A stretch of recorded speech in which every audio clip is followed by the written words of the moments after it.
Salut tout le monde, c'est Baptiste. Je vais vous proposer dans cette vidéo quelques trucs et astuces à absolument connaître pour bien maîtriser les fonctions sur votre calculatrice graphique. Je suis persuadé que beaucoup d'entre vous ne prêtent pas du tout attention à cette touche zoom qui se trouve juste ici, et pourtant elle peut se montrer vraiment très utile dans certains cas. Donc là, dans les paramètres de fenêtre, on pourra modifier les parties de courbe à afficher sur l'écran de graphique. Donc par exemple, en ne voulant afficher que la partie droite ici pour x supérieur ou égal à 0, on va modifier x min par 0. Et donc justement, la touche Zoom, ici, vous propose des commandes qui permettent de modifier les paramètres de fenêtre sans que vous ayez à toucher à une seule de ces valeurs. Donc je vais vous en montrer 4 qui selon moi sont les plus importantes. On a tout d'abord Zoom Fit qui se trouve tout en bas. Cette commande va en fait ajuster tout paramètre concernant Y en fonction des paramètres X que vous avez entrés, de manière à ce que dans Trace, vous ayez une vue globale sur la courbe, dans l'intervalle sélectionné, entre X min et X max. Donc par exemple, si je veux afficher la courbe entre moins 2 et 2, on va modifier ça et ça. Et en utilisant Zoom Fit, la calculatrice va ajuster les paramètres Y pour avoir une vue globale sur l'ensemble de toutes les courbes. Donc si on retourne dans les paramètres de fenêtre, on voit que la calculatrice a modifié les paramètres de Y. De retour dans la touche Zoom, en deuxième commande, on a Zoom Standard. Celle-ci va en fait réinitialiser les valeurs que vous avez dans la fenêtre. La calculatrice a remis les valeurs par défaut. Les troisième et quatrième commandes, qui s'utilisent vraiment de la même manière, sont Zoom In et Zoom Out. Donc en utilisant Zoom In, on a un curseur à déplacer, et on va appuyer sur Entrée une fois la zone choisie. Et en fait, le curseur qu'on a déplacé va se retrouver au centre de l'écran. Et c'est pareil avec Zoom Out. On prend une zone, et le curseur va se retrouver au milieu de l'écran en ayant augmenté l'échelle. On va voir dans cette deuxième astuce comment calculer l'image d'un nombre par une fonction avec 3 manières différentes. Donc on a déjà entré nos fonctions, et en fait dans la première technique, on va se rendre dans Trace, puis ici on va venir déplacer le curseur avec les flèches du haut et du bas pour sélectionner la fonction qui nous intéresse. Donc par exemple, je vais sélectionner la fonction y égale 2x plus 1, et ensuite je viens taper un nombre pour trouver son image. Donc par exemple, je vais essayer de chercher l'image de moins 2, je tape le nombre et j'appuie sur Entrée, puis là on a l'image moins 3. On a par contre un petit inconvénient sur cette technique, c'est qu'en fait le nombre que vous tapez doit être compris entre xmin et xmax que vous avez paramétré dans la fenêtre.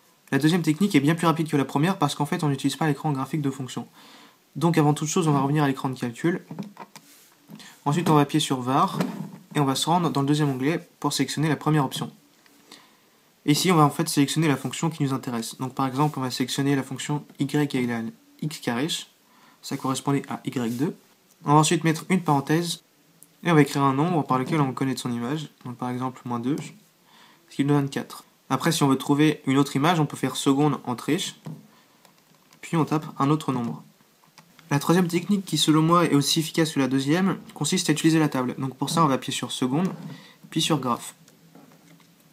Et là, regardez, on a les images de chacun des antécédents. Donc imaginons qu'on veut connaître l'image de 37,5, au lieu d'appuyer un certain nombre de fois sur la flèche du bas, on va venir dans les paramètres de table en appuyant sur seconde puis fenêtre. Ici en table start, on va mettre un nombre assez proche de 37,5. Puis en variation de table, on va écrire 0,5. Et là on revient dans la table, seconde graphe.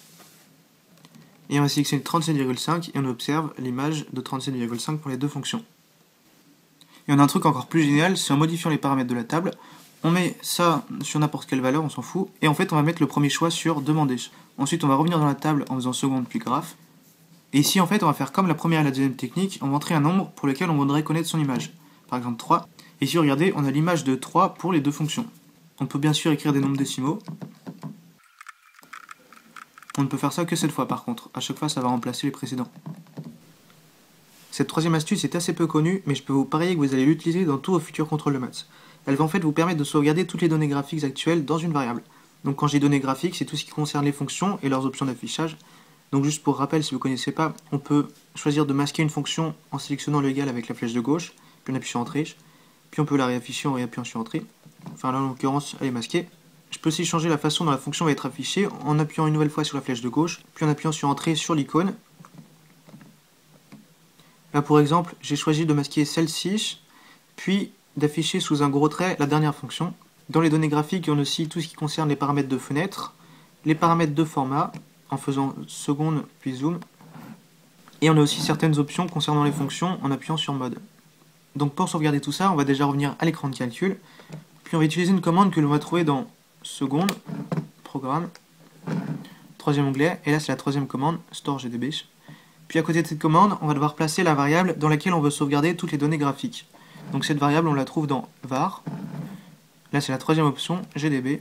Et là regardez, on a en fait 10 variables dans lesquelles on pourra stocker 10 données graphiques différentes. Donc par exemple, on va prendre la première, puis là on appuie sur Entrée. Je vais maintenant modifier tout ce qu'on a en entrée. Et maintenant, on peut aller recharger cette variable en utilisant une autre commande que l'on trouve dans seconde, programme, troisième onglet. Et en fait, elle est juste en dessous de la précédente, c'est recall GDB. Et pareil, on va devoir replacer la variable à côté de cette fonction, de cette commande plutôt, que l'on va récupérer. Et hop, j'appuie sur Entrée. Et regardez, je retourne dans les fonctions. On a tout récupéré. Juste pour information, on peut supprimer ces variables en allant dans seconde, plus, puis là on va aller dans la deuxième option, et là on va chercher GDB. Puis là on sélectionne la variable et on appuie sur Supr que l'on trouve ici. Si par hasard vous bloquez sur une erreur de ce genre-là en voulant aller dans le graphique et que vous n'arrivez pas à trouver la solution, cette quatrième astuce est faite pour vous. La première chose à faire est d'aller vérifier si les fonctions entrées sont correctes.